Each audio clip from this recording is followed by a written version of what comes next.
ANC President Cyril Ramaphosa says he has never and will never steal taxpayers' money. He was responding to reports this week that he's been involved in criminal conduct related to his Limpopo farm. Now, Ramaphosa says he will cooperate fully with any investigation. Let's get more from the party now, and we speak to the ANC's head of Presidency, Sibongile Besani, who sits in the President's office at Luthuli House. Mr. Besani, thank you very much for your time. Let's begin with some quick-fire questions, and these are quite straightforward. I hope you're going to pace with us as we watch the Senzo Meyiwa murder trial. Not to rush you, though, the President professes to be never have been involved in any criminal conduct. So while he says that, would it not have been prudent for the President to answer just a few of the questions, or at least enlighten the public, perhaps I should say, on a few questions that need to be answered? And the first among them, Mr. Besani, is why this matter was not reported to the police back in February of 2020 when it occurred. Thank you very much, Colin. Thanks for having me.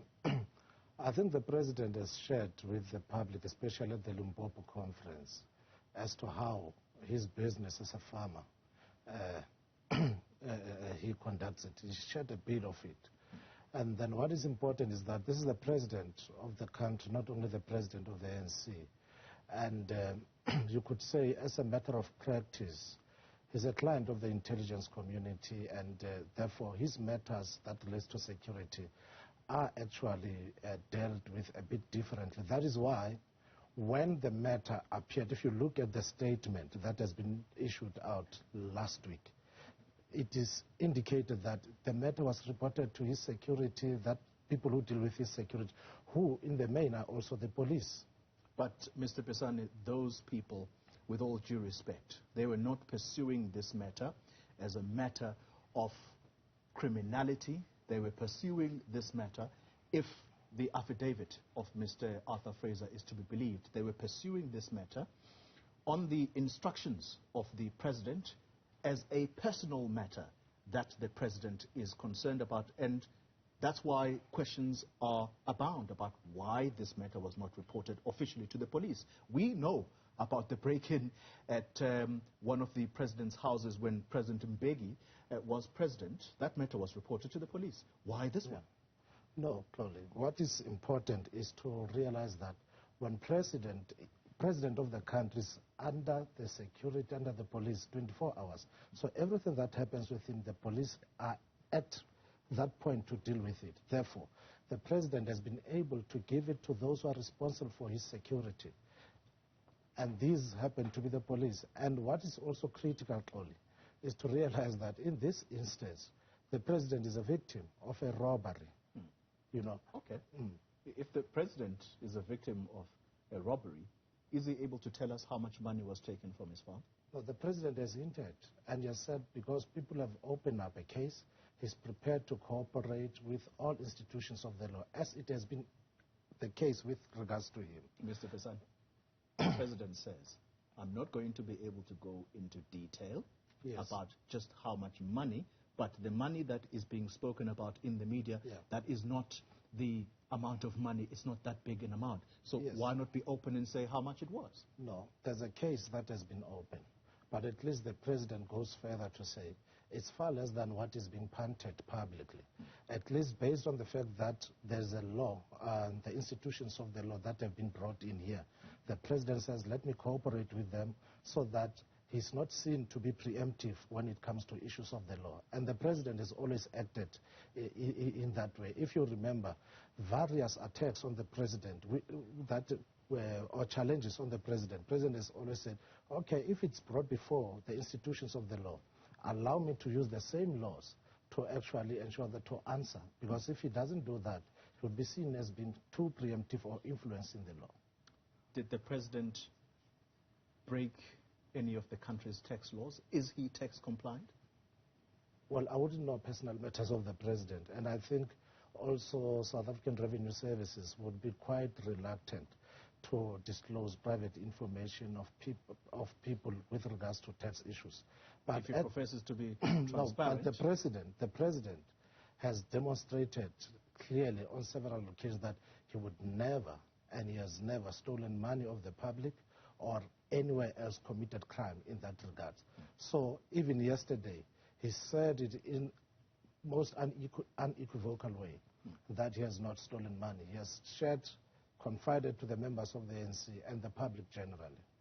Did President Ramaphosa engage his Namibian counterpart on this personal matter? No, it's a personal matter. I don't know about it, only that one of the Namibian connection. I only read it the same way you are reading it. So we're unable to get into the detail of that particular case. We don't have information. We are not privy to that. Were people tortured at the president's farm? We are not privy to that. We don't know that information. But the president has said because allegations have been made and they have been taken to the police, let the law take its course, let the matter be investigated. And I think that is the line that we are taking. Subsequent to monies being recovered, we understand some monies being recovered, if we go according to the affidavit of Mr. Fraser, where people paid to keep quiet about this. The case has been opened, allegations have been made, and therefore that case, the law, the institutions of the law are following up on that. And I think we should follow that script.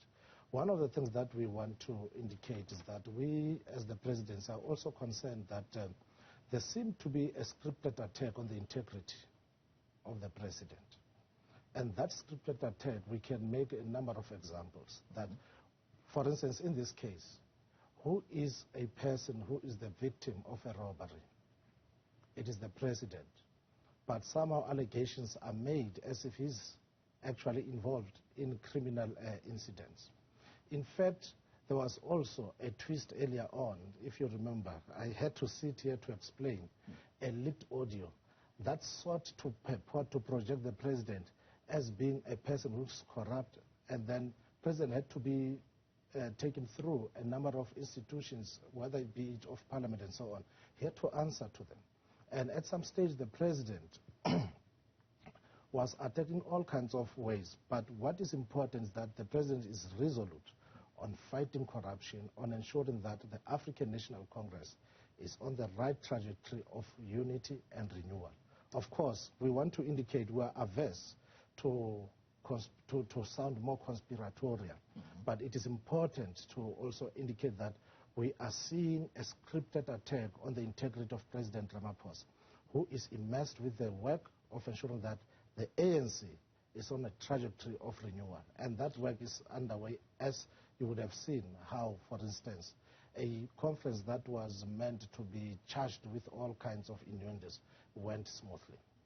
We're going to get to the conspiracy theories, and I'm glad that you bring up the matter of the leaked audio, because that's going to come back to bite the president, if not already. But let's deal with what the president said in Limpopo. Do you not agree that the president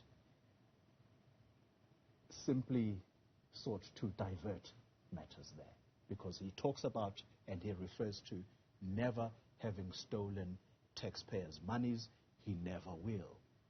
The issue is not about taxpayers' monies. It's about whether the president is engaged or was engaged in proper business dealings that are not underhanded. No, that's what's there's no diversion. The center here. There's no diversion at all. In fact, the president spoke directly to the matter at hand. For example, the allegation does not explain how business of a farmer in the person the president is undertaking. So the president spoke to that. That is why he says, whatever activity that I'm involved in as a farmer, it's an activity that is not premised on any form of criminality. It's not a diversion. But it's got nothing to do with taxpayers' monies. In South Africa, no, we use rands. Dollars allegedly were found in the president's farm. The president in Limpopo even indicated that people who come to his farm are not only South Africans. And as you would know, people come with foreign currency and so on, and there are rules that actually govern the kind of currencies that you have foreign currency that you have. So he didn't divert the matter. He spoke to his business, and because of that, he was speaking directly to how these charges have been coined. Mr. Besani, this matter relates directly to the President's business dealings. And let me remind you that the Marikana matter has yet to be resolved. It remains in the courts. More recently, Glencore, that's a company which President Ramaphosa chaired one of its companies here in South Africa. He was a chairperson. That company has admitted to paying bribes and manipulating prices. All these matters, they are building up. And let me take you back to the very matter you've raised about the President and the leaked audio.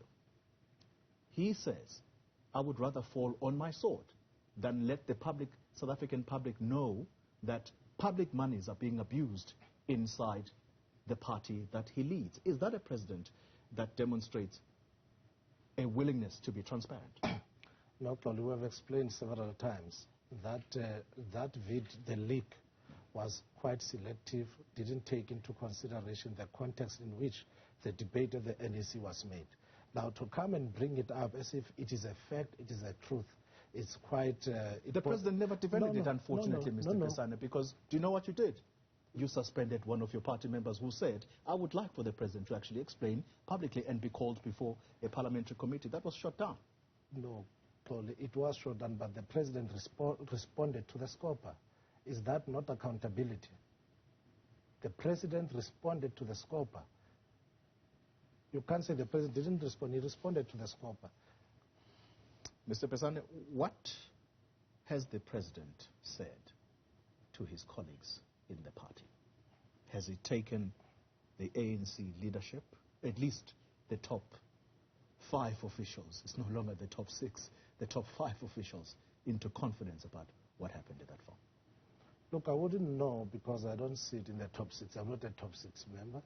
And I think the matter came out, I think, after the officials had met last week. It came out to the public after that. So I think there are meetings from today. Every Monday there are meetings.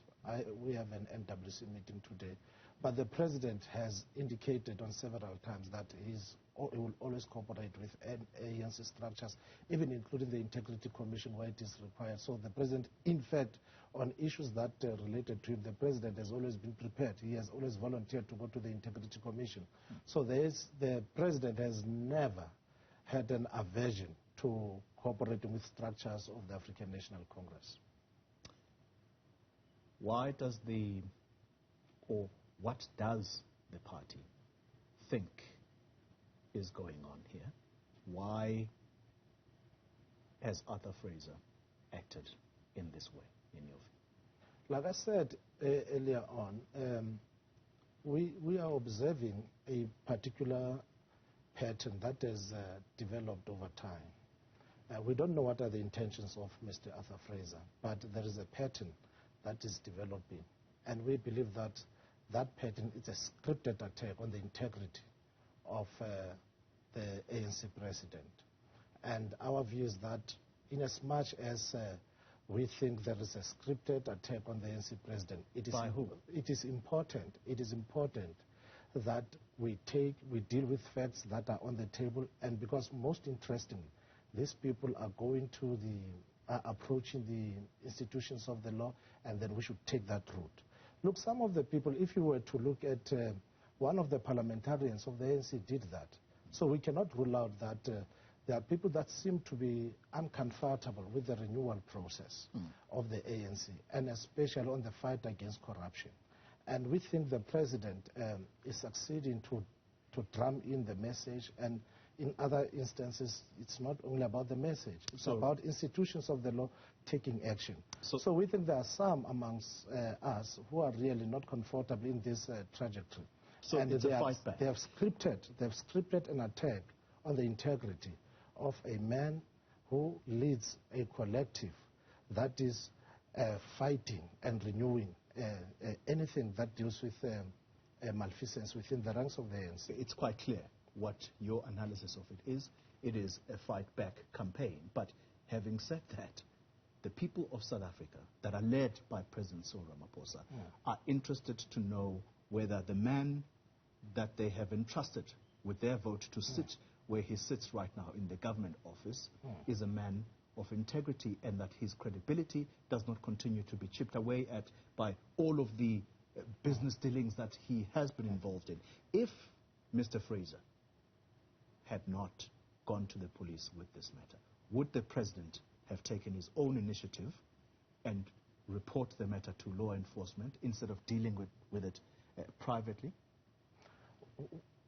The president has indicated in the statement that has been issued by his office that the matter was reported to the police, especially those who deal with his security. And they know processes on how do you deal with the first citizen of the country. So this notion that the president has not reported, I think it is incorrect. No, Mr. Besani, you and I are going to have to agree to disagree, because the president did not take this to law enforcement at the time that he was supposed to. Are you saying the president is not having security from law enforcement? Those people who are surrounding them are not law enforcement. Issues of the first citizen of the country, because he's a client of intelligence community, he's the commander-in-chief of the military forces, have their own protocols on how they handle issues that impact on him. And I think that has got to be respected. And it does not border on hiding things. It borders on understanding the sensitivity around the position itself. It's not only about Cyril Ramaphosa. It's about the state president of security. Yes. Mr. Besani, let's leave the discussion there. Sibongile Besani is the ANC's head of the presidency.